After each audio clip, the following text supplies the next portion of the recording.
The library's ancient roof access door creaked traitorously as I pushed it open, and I froze.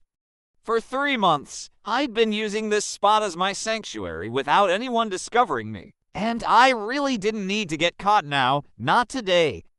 Not when I was specifically trying to avoid Emma Martinez's presentation in contemporary literature.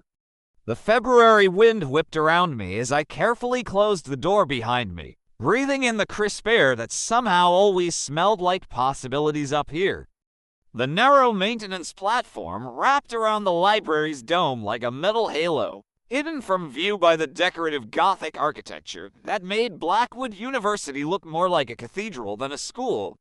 This was my spot, my escape, oh, you've got to be kidding me. I spun around so fast I nearly lost my balance. There, huddled against the curved wall with a laptop balanced on her knees, sat the very person I'd come up here to avoid. Emma Martinez, the girl who'd broken my heart without even knowing she had it in the first place. Her dark curls were windblown, and her oversized cream sweater made her look smaller than usual against the weathered stone backdrop. The recognition in her eyes quickly shifted to something that looked suspiciously like panic. Jake? She slammed her laptop shut. What are you? How did you? This is my spot. Your spot. I managed to sputter, my carefully planned escape rapidly derailing. I've been coming here since October. Well, I've been coming here since September, she countered, lifting her chin with that stubborn determination I'd first fallen for in freshman year. So technically, I have seniority. We stared at each other, the awkwardness growing thick enough to cut with a knife. The last time we'd been alone together was at Sarah's Halloween party, when a poorly timed truth or dare game and too much spiked punch had led to me almost confessing my feelings. Almost, before I could get the words out, Tyler Matthews had swooped in, asking Emma to dance. And I'd watched them spin away into the crowd, my courage dissolving like sugar in rain. Now here we were, both obviously skipping the same class to avoid each other, only to end up in the exact same hiding spot. The universe, it seemed, had a twisted sense of humor. I'm not leaving, Emma said firmly, though I noticed she was clutching her laptop like a shield. I have to finish this presentation for next class, and I can't focus anywhere else. Next class? I frowned, but you're supposed to present today. That's why I trailed off, realizing I'd just admitted to deliberately skipping her presentation. A faint blush colored her cheeks. I switched dates with Marina. I'm presenting next week instead. Oh, I shifted uncomfortably, suddenly very aware that I was standing between her and the only exit. Why, she looked away, focusing intently on a particularly interesting piece of weathered stone. I just needed more time to prepare. That was a lie. Emma Martinez had never needed extra time to prepare for anything in her life. This was the girl who'd finished our final history project 3 weeks early last semester, who color-coded her planner with military precision, who'd once given an impromptu 30-minute speech about marine conservation when our biology teacher had unexpectedly called in sick. You're avoiding me, I said, the realization hitting me like a punch to the gut. You switched your presentation date because you knew I'd be there. Her head snapped up, eyes wide. I'm not, that's not. She stopped, took a deep breath, and then said in a quieter voice, maybe I am, but you're clearly avoiding me too, so I don't think you get to take the moral high ground here. She had a point. We'd gone from being casual friends who always partnered up for group projects to barely acknowledging each other's existence in the halls. All because I couldn't handle sitting across from her in class anymore. Watching her laugh at Tyler's jokes, seeing them share earbuds during study hall, catching glimpses of their hands intertwined between desks. Except I hadn't seen them together lately, had I? Come to think of it, I hadn't seen Emma with Tyler at all this week, or last week, or Tyler and I broke up, she said suddenly, as if reading my thoughts. 2 weeks ago, the wind chose that moment to gust particularly strongly. sending a hollow whistling sound through the architectural details around us. I gripped the safety railing, but it wasn't the height making me dizzy. "Oh," I said eloquently, "I'm sorry." She let out a short laugh that didn't sound very amused. "Are you?" "Because you spent the entire time we were dating acting like I had personally offended you somehow. You stopped sitting with us at lunch, you switched lab partners in chemistry. You barely even look at me anymore, Jake, and I still don't understand what I did wrong." The hurt in her voice made me want to crawl under the nearest rock and stay there forever.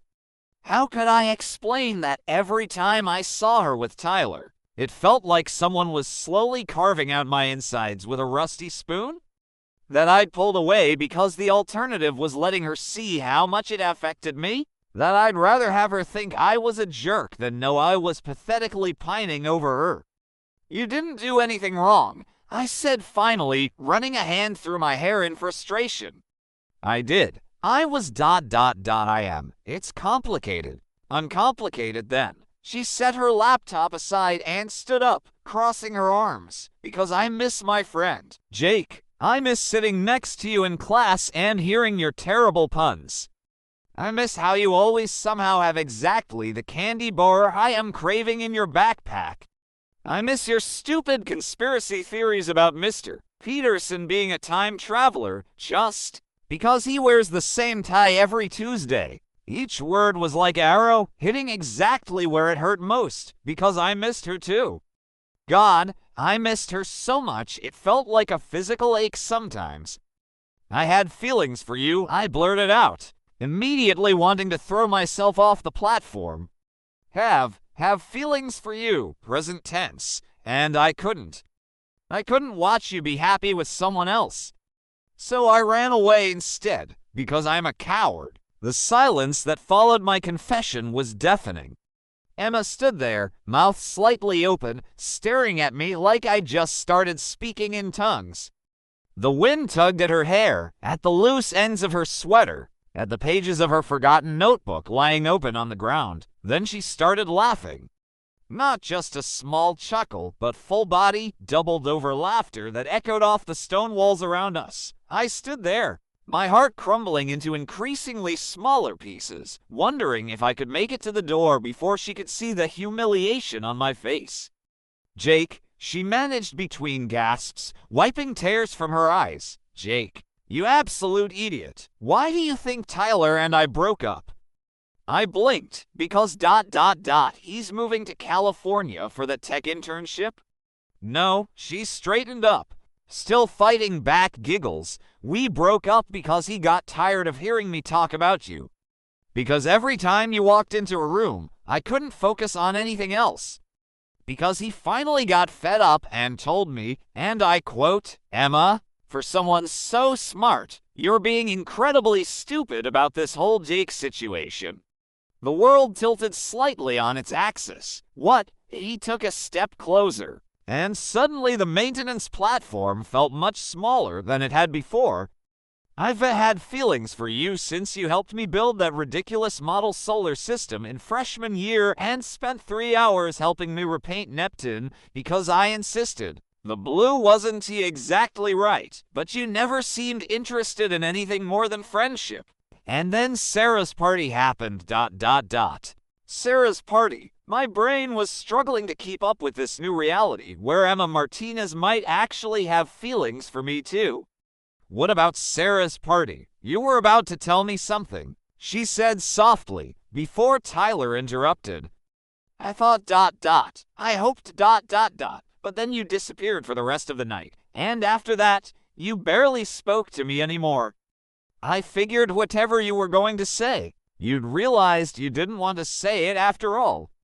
"I was going to tell you I liked you," I admitted, feeling slightly hysterical.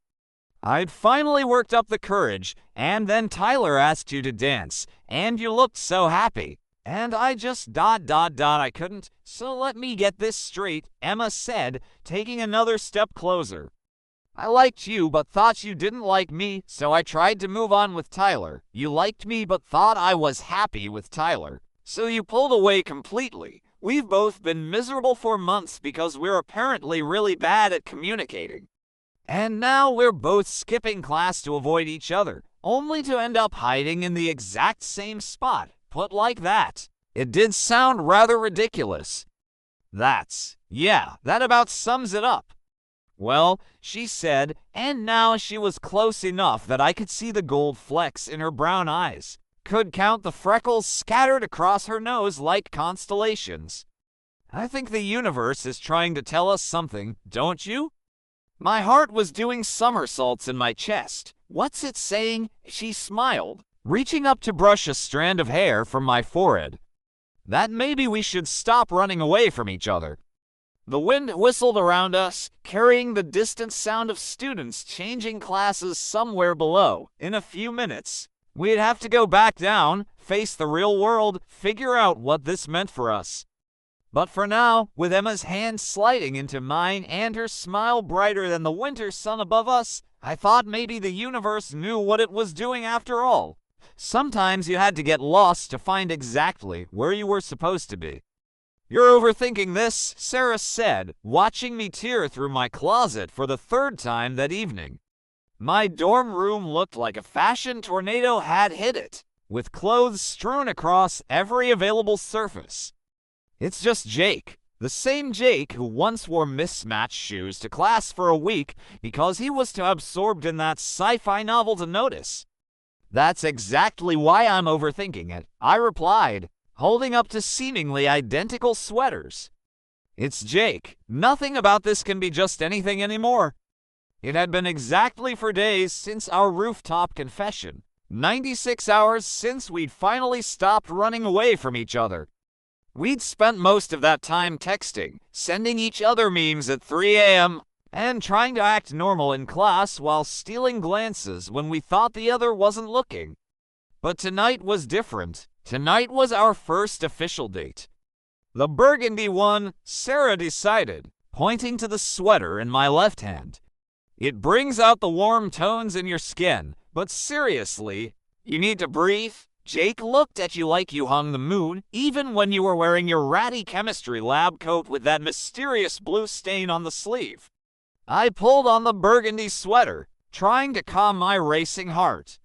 Sarah was right, of course. This was still Jake, the same guy who'd spent an entire semester trying to convince our history professor that aliens built the pyramids just to see how long he could keep a straight face. The same Jake who knew exactly how I took my coffee 1 sugar, splash of vanilla creamer, and always seemed to have a cup ready for me before early morning classes. But it was also Jake who made my heart skip beats just by existing in my general vicinity. Jake, whose smile could make me forget what I was saying mid-sentence. Jake, who I'd been dreaming about kissing since freshman year and might actually get to kiss tonight if I didn't mess everything up. My phone buzzed with a text. I'm outside your building.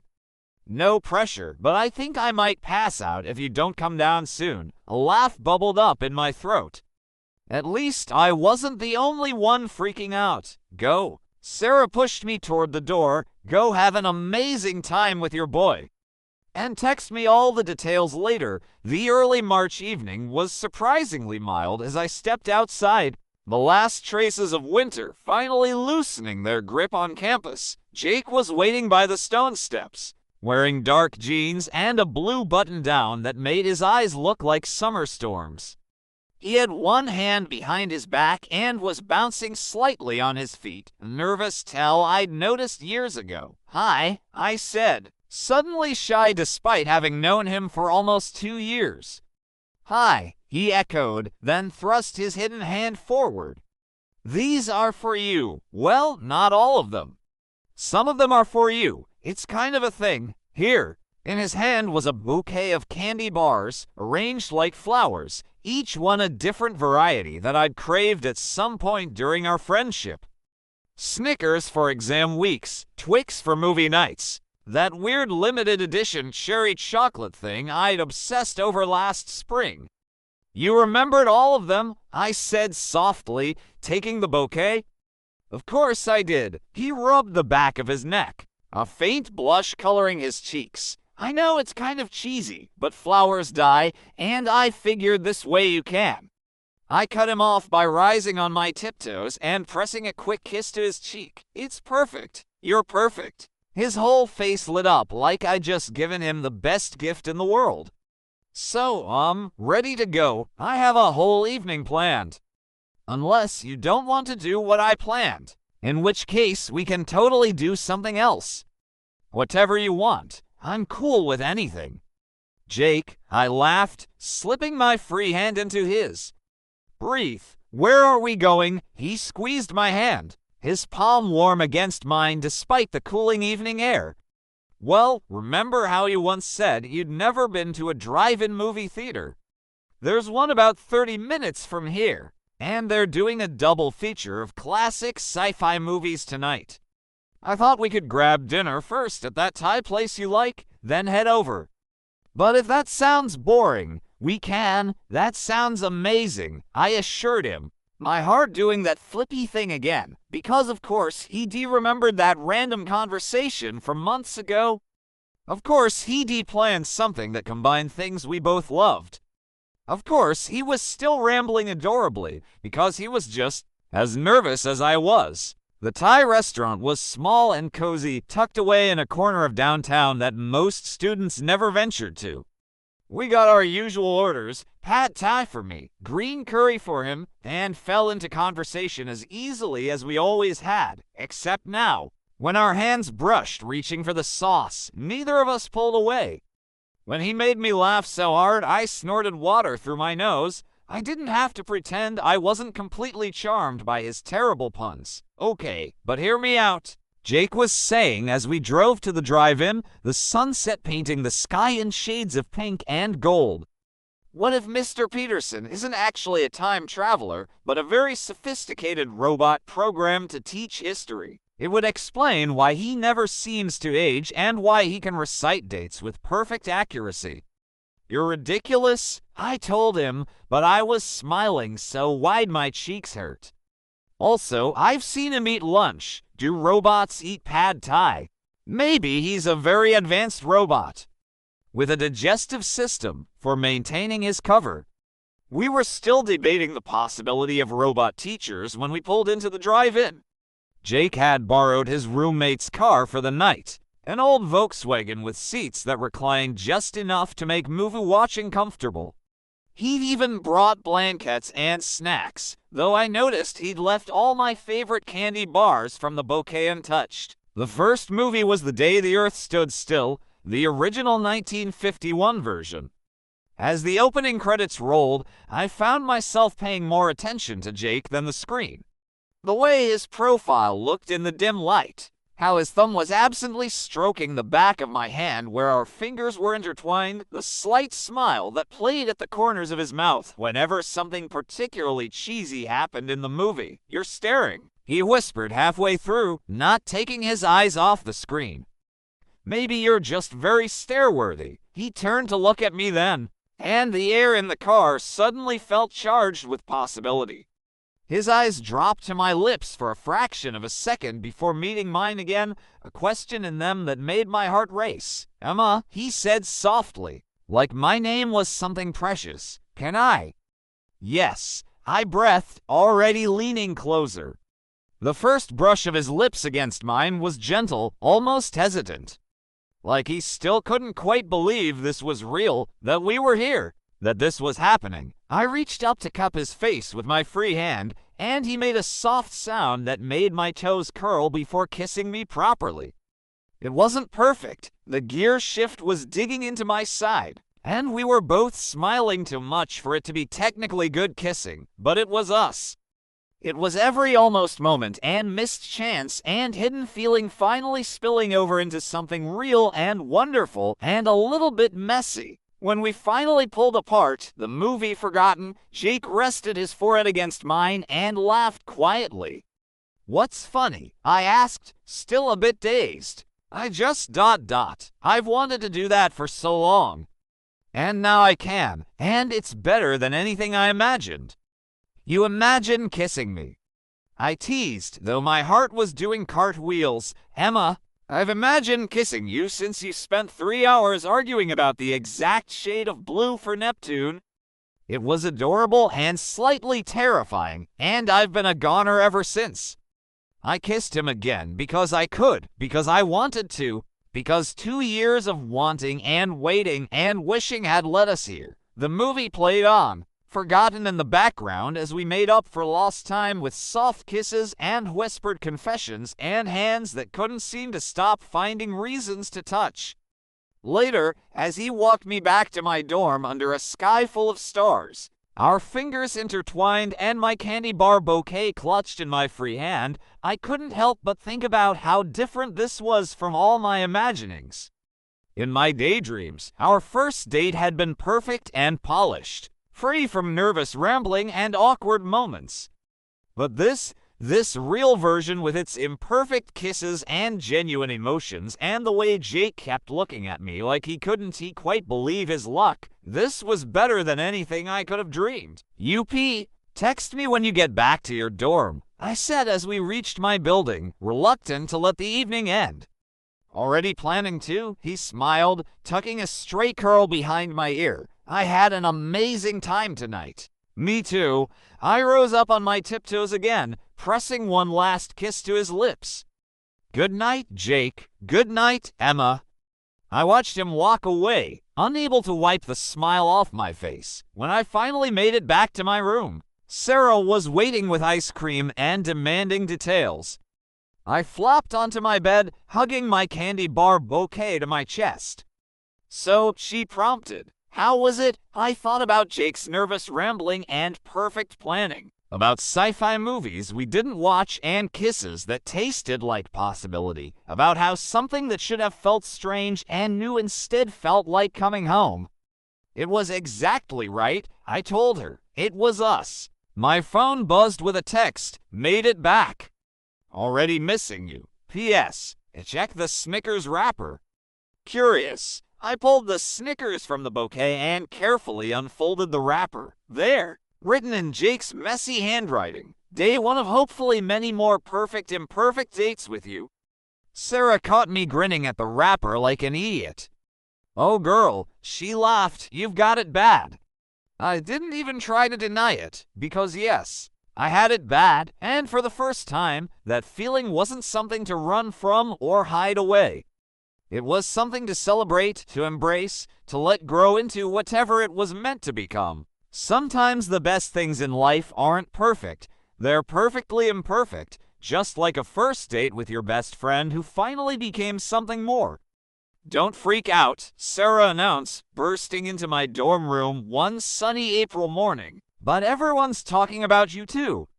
I looked up from my laptop where I'd been working on a literature essay. Though working might have been a generous term for staring at the same paragraph for 20 minutes while texting Jake about his latest conspiracy theory regarding our chemistry professor's mysterious disappearance during spring break. What do? You mean? Everyone check Marcus's latest Instagram post.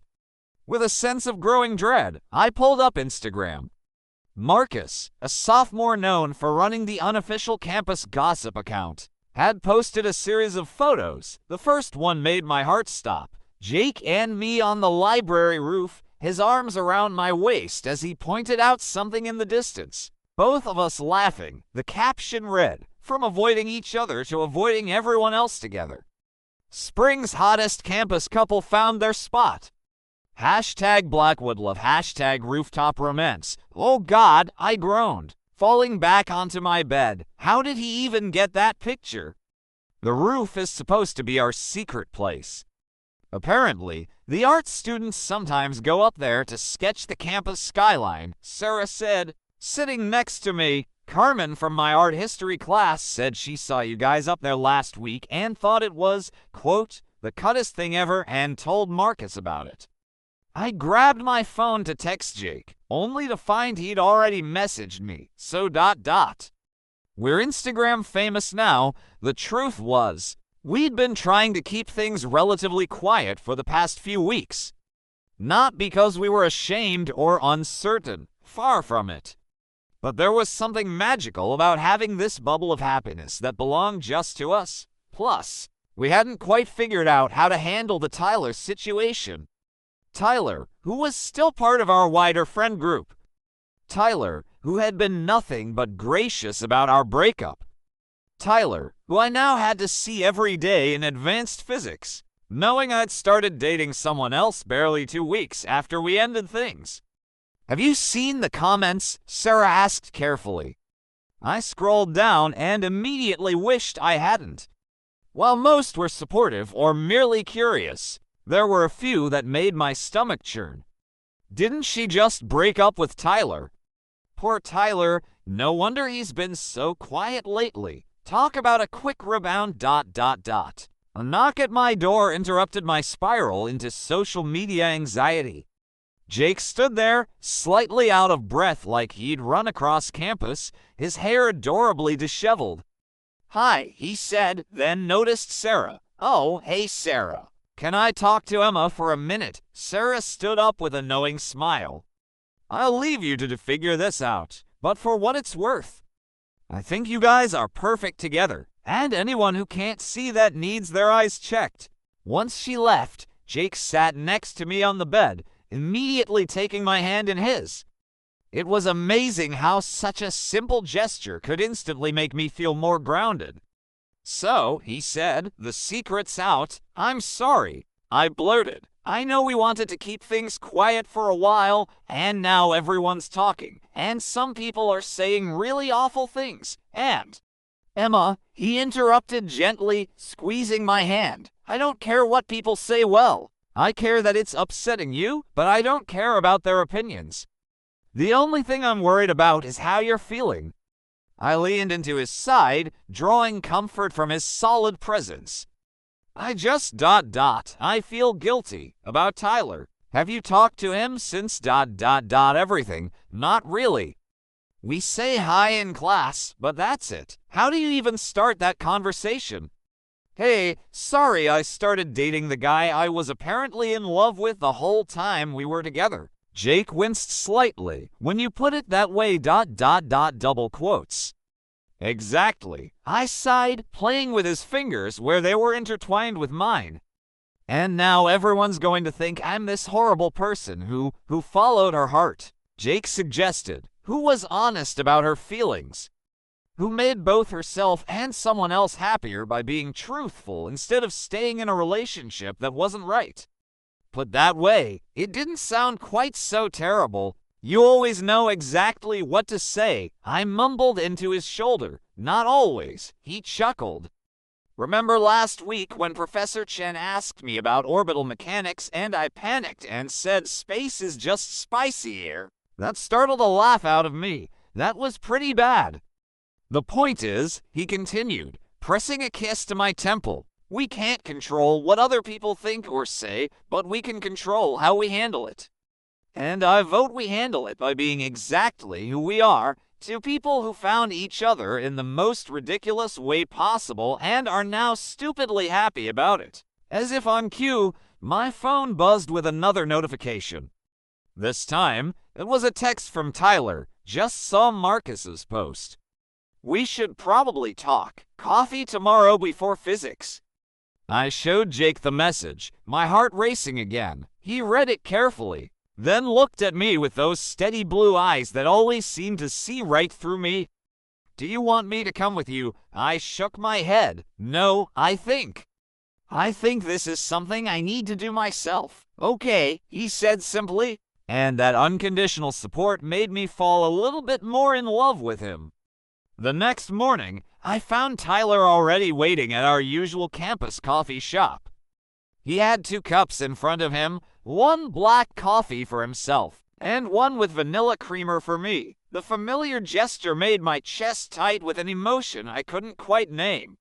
"Hey," he said as I sat down. "Hey." I wrapped my hands around the coffee cup, grateful for something to do with them. "Thanks for the coffee."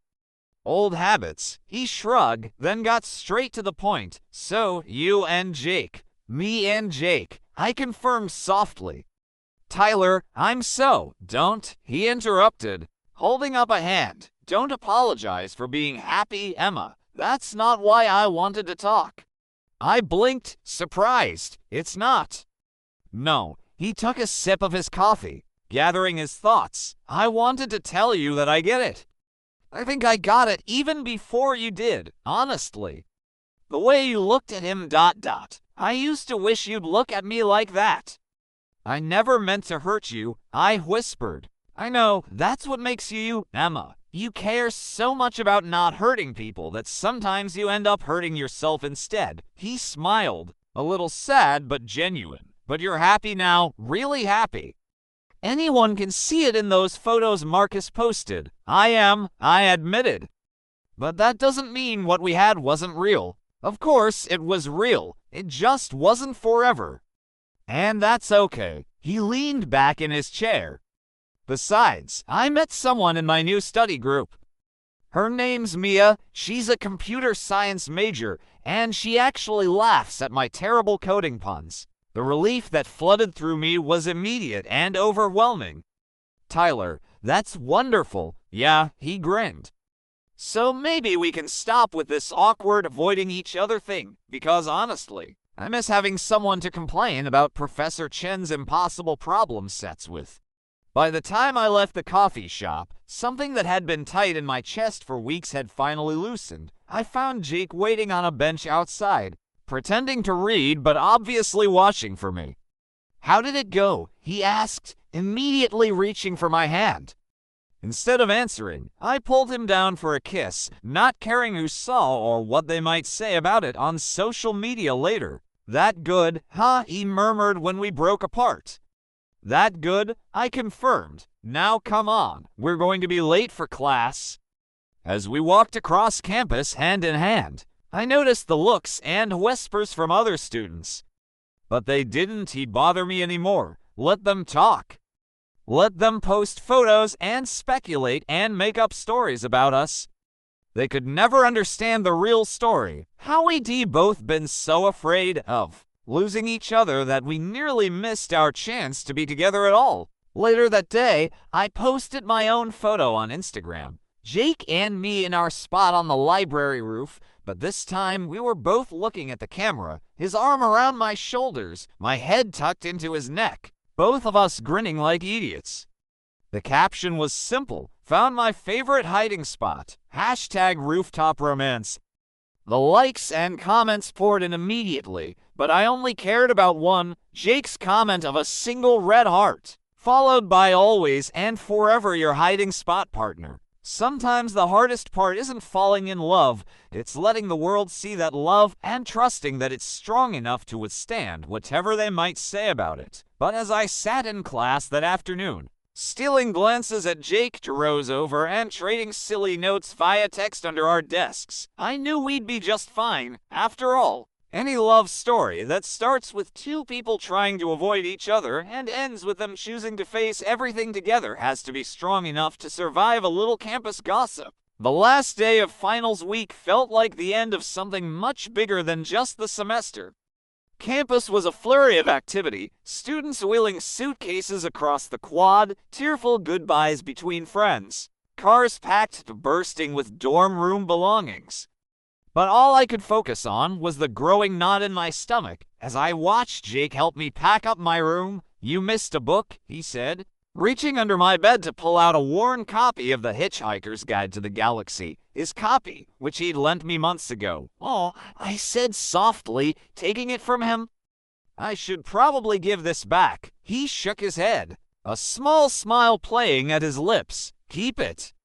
That way you'll have to come back to me. 3 months? I sighed, running my fingers over the book's well-loved spine. How did 3 months suddenly become such a long time? It wasn't just any 3 months. It was our first 3 months as a couple that we'd spend apart. Jake was heading to NASA's Goddard Space Flight Center for a summer internship in Maryland, while I was going back to California for a research position at Berkeley. Entire coasts would separate us, 3 time zones and 2,800 miles of distance that seemed impossibly vast. Hey, Jake said, abandoning the box he was taping up to pull me into his arms. We've got this. We've got FaceTime and texting and all those ridiculous couple apps Sarah made us download. Plus, I already mapped out exactly when our free times overlap so we can have virtual date nights. You mapped out our schedules. I pulled back to look at him, touched but not surprised. Of course he had. Complete with color coding and a shared Google Calendar. He grinned. I may have gone a little overboard, but look. He pulled out his phone to show me, if we account for the time difference, we can still have breakfast together most days. Well, breakfast for me, lunch for you, and late-night study breaks line up perfectly with my dinner time. I buried my face in his chest, breathing in the familiar scent of his laundry detergent and that subtle cologne he'd started wearing because I'd once mentioned I liked it. I'm going to miss you so much. I'm going to miss you too, he murmured into my hair. But think about all the conspiracy theories I can come up with while I'm at NASA. The content potential is endless. That startled a laugh out of me, just as he'd intended. You're not allowed to get yourself fired for snooping around looking for evidence of aliens. No promises. Though speaking of promises, he stepped back, suddenly looking nervous.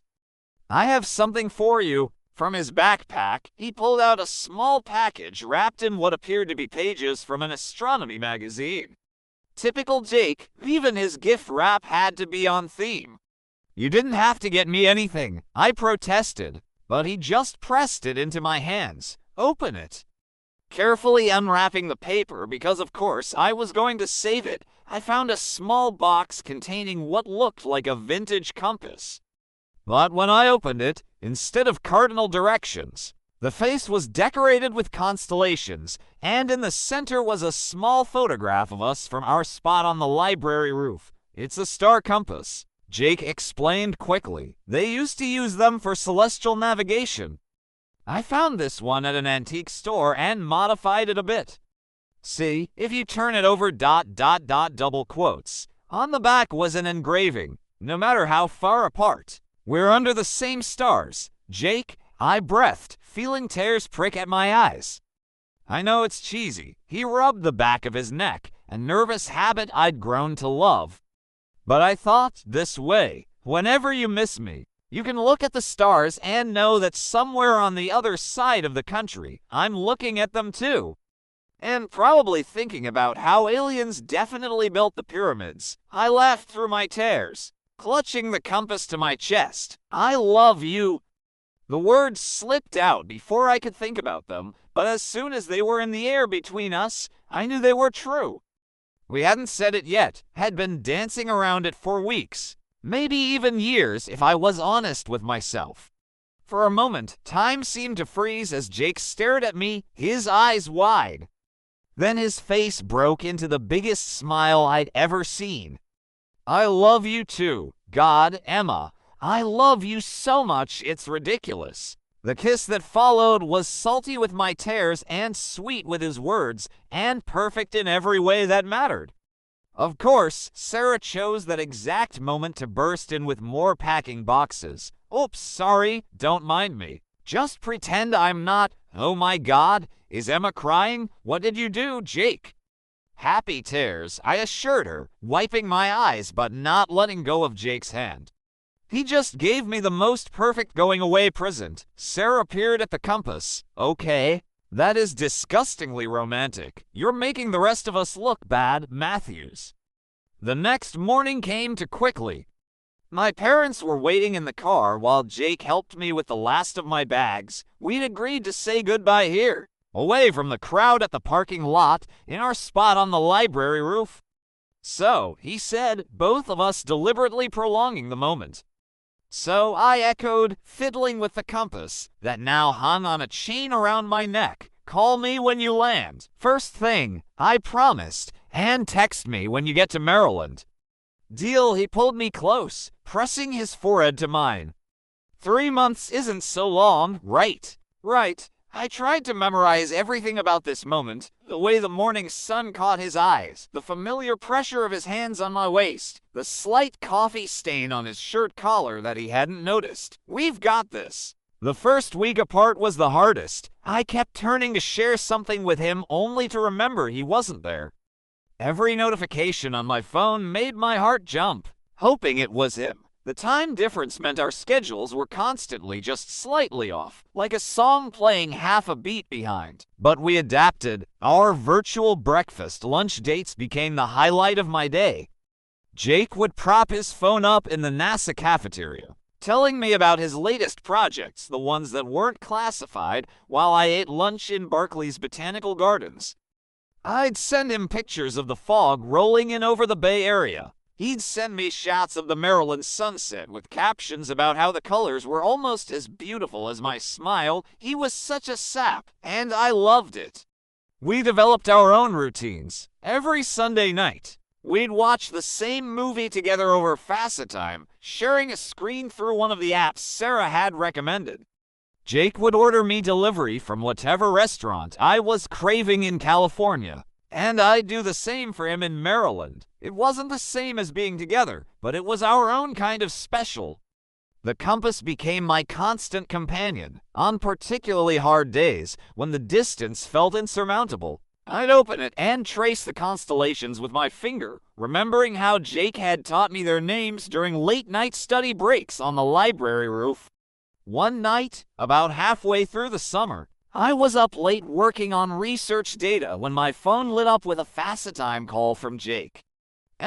He said as soon as I answered, his face barely visible in what looked like darkness. "Go outside right now." "What, Jake? It's midnight here. Trust me, please." Something in his voice made me grab my jacket and slip out onto my apartment's small balcony. "Okay, I'm outside. Now what?" "Look up." He turned his camera to show the night sky, where a meteor shower was painting bright streaks across the darkness. The Perseids, I knew they'd be visible on both coasts tonight. I tilted my phone so he could see my view of the same meteors, thousands of miles away, but somehow making the distance feel smaller. "They're beautiful. Make a wish." I closed my eyes, but I didn't need to wish for anything. Everything I wanted was right here, split across two screens, but still perfectly connected. "I wish ... I started. "No, don't say it out loud." He interrupted. "Then it won't come true." "Fine," I laughed, "but I have a feeling it'll come true anyway." We stayed on the phone for hours, watching the meteor shower together from opposite sides of the country, pointing out particularly bright ones and making up stories about what they might mean. It wasn't how I'd imagined spending my summer nights when we first started dating, but it was magical in its own way. The weeks began to pass more quickly after that. Jake's internship kept him busy with projects he couldn't tell me about, but left him buzzing with excitement. My research was going well, with preliminary results that had my advisors talking about possible publication. We both knew we were growing not apart, but into stronger versions of ourselves who appreciated our time together even more. Finally, on a warm August evening, I stood in the arrivals area of the airport, watching the doors anxiously. Jake's flight had landed 20 minutes ago, and every second felt like an eternity. Then suddenly he was there, looking slightly rumpled from the long flight, but wearing the biggest grin I'd ever seen. I barely registered dropping my welcome sign covered in terrible space puns, of course, before I was running toward him. He caught me in his arms, spinning me around right there in the middle of the airport like we were in some romantic comedy. Neither of us cared who was watching. "Hi," he breathed when he finally set me down. "Hi," I whispered back, touching his face just to make sure he was real. "I missed you." "I missed you too." He touched the compass still hanging around my neck, but we made it. Later that night, back in our spot on the library roof, we may have broken some rules about after-hours access. But what was college for if not a little harmless rebellion? Jake pulled out a small notebook. "What's this?" I asked as he handed it to me. "I kept a list," he explained, "of all the things I wanted to tell you in person instead of through a screen. Every time something happened and I thought I wish Emma was here, I wrote it down to save for when I could see you again." I opened the notebook and immediately started laughing. The first entry read, "Day 3. Pretty sure I saw a UFO in the parking lot, but it turned out to be a weirdly shaped satellite. Still suspicious, though." There are about 100 more like that, he said, pulling me closer as I flipped through the pages. Think you have time to hear them all? I leaned back against his chest, looking up at the same stars we'd spent the summer watching separately. For you, I have all the time in the world. Sometimes love means learning to be apart so you can better appreciate being together. Sometimes it means creating your own constellations in the space between two hearts, building bridges across time zones, and finding magic in shared moments through screens. And sometimes, if you're really lucky, it means coming back to where it all began and realizing that no matter how far you roam, home is wherever you're together. 1 year later, ... Are you sure about this? Jake whispered as we crept up the library stairs, our footsteps echoing in the empty stairwell. We could get in serious trouble. I turned to look at him, eyebrow raised. Since when are you the voice of reason? You're the one who convinced me to sneak up here after hours at least 20 times last year. Yes, but that was before I got accepted to the graduate program here. I have a reputation to maintain now. Despite his protests, he was still following me, one hand firmly clasped in mine. Your reputation as the guy who spent an entire semester trying to prove that our physics professor was secretly a superhero? Hey, Dr. Williams has never been seen in the same room as Iron Man. I'm just saying, the evidence is compelling. It was a crisp February evening, exactly 1 year since we'd first found each other in this spot. The past 12 months had been a whirlwind: summer internships, senior year stress, graduate school applications, and somehow through it all, we'd grown stronger together. Now, with graduation approaching and both of us accepted into Blackwood's graduate programs, me for literature, Jake for astrophysics, it felt right to come back to where it all began. The maintenance platform looked exactly the same as it had that day, the weathered stone of the library's Gothic architecture, the metal railing that had supported countless late-night conversations. The view of campus spread out below us like a miniature world. Remember how angry you were when you found me up here? I asked, leaning against the railing. Jake wrapped his arms around me from behind, resting his chin on my shoulder. I wasn't angry. I was panicking because the girl I'd been in love with for 2 years was in my secret hideout, and I was wearing my ratty old NASA sweatshirt with the coffee stain on the sleeve. I loved that sweatshirt. I laughed. I still have it, by the way. I know, you steal all my clothes. I'm pretty sure half my wardrobe lives in your dorm room now. Excuse me, but I believe the official term is borrowed indefinitely. He turned me around to face him, and something in his expression made my heart skip.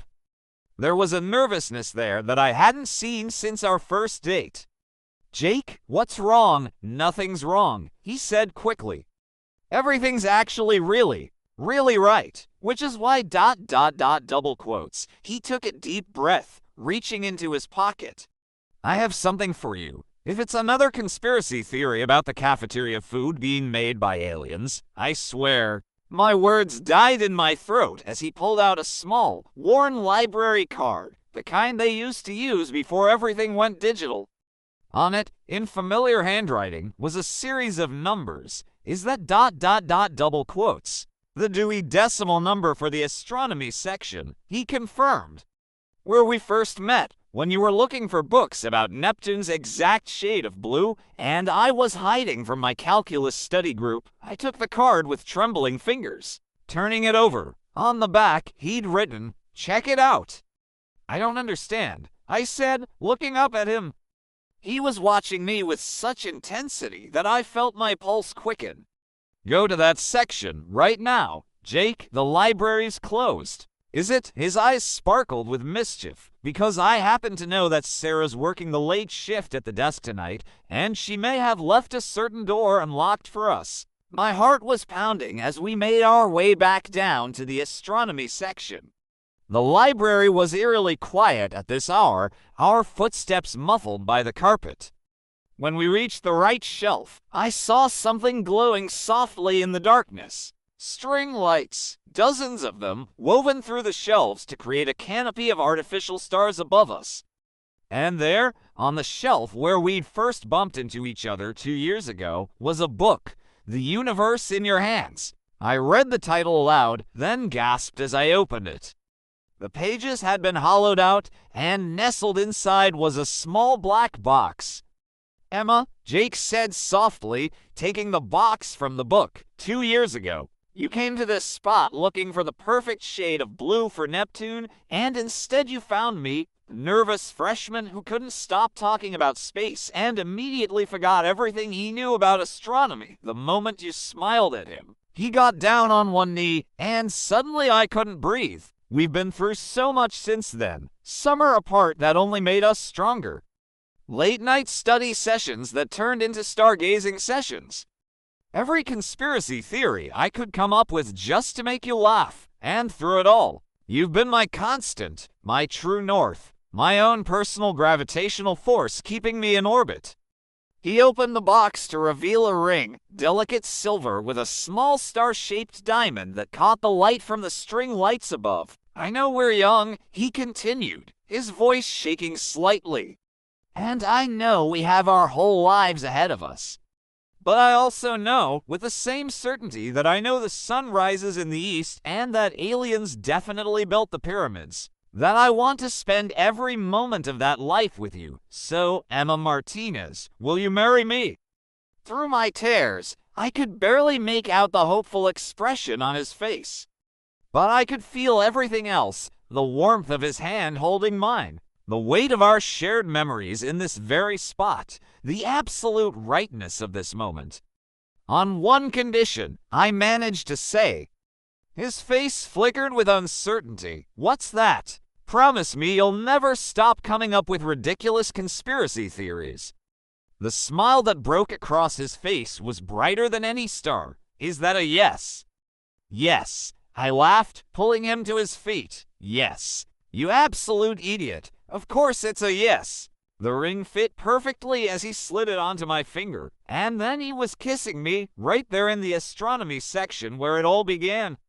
We probably would have stayed there all night if Sarah hadn't appeared around the corner, phone in hand. "Please tell me you got all that?" Jake asked her.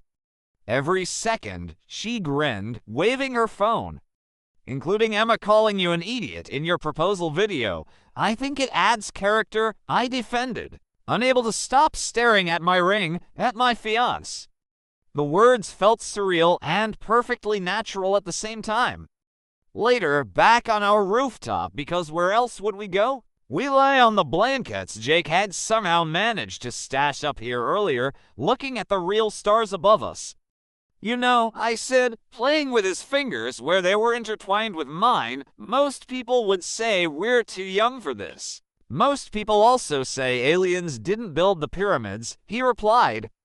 Clearly, most people are wrong about a lot of things. I turned my head to look at him, this wonderful, ridiculous man who had somehow become my everything. "I love you.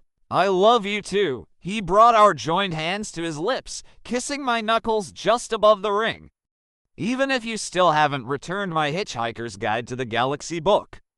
It's mine now. You said I had to come back to you for it, remember?" Well, he smiled, pulling me closer. "I guess you'll just have to keep coming back forever then." Above us, a shooting star streaked across the sky, or maybe it was a UFO, as Jake would undoubtedly claim later. But it didn't matter. We didn't need to make wishes anymore.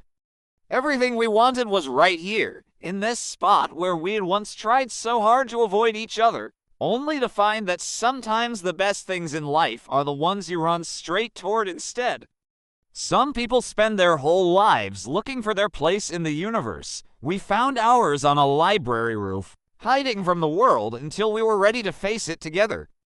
And now, with the stars as our witnesses and our whole future ahead of us, we knew one thing for certain. This was just the beginning of our story. Because sometimes the greatest love stories start with two people trying to avoid each other and end with them never wanting to be apart again.